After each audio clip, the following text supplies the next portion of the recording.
Hello everyone, সবাই কেমন আছো? আশা করি তোমরা সবাই ভালো আছো আর আমিও ভালো আছি।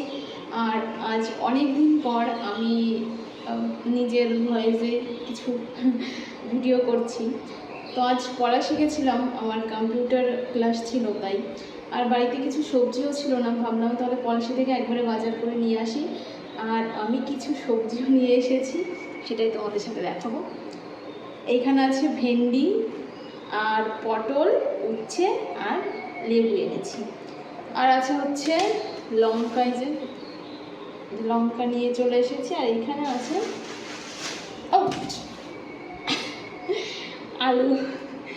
আর আমি রান্না করিনি এখনও, তাই রান্নার জন্য আমি একটু এখানে একটু ভেন্ডি সেদ্ধ দেবো, তাই ভেন্ডিগুলো কেটে নিয়েছি।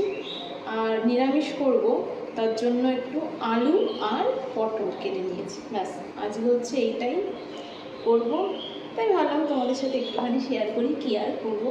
তো চলো আমি রান্নাটা স্টার্ট করি। আর সবাইকে টাটা। ও হ্যাঁ, আর আরও একটা জিনিস এনেছিলাম, সেটা হচ্ছে তরমুজ। সেটা খাওয়া হয়ে গেছে, মানে এখনও হয়নি, হাফ বাকি আছে। তো চলো টাটা সবাইকে, সবাই ভালো থেকো, সুস্থ থেকো, টাটা।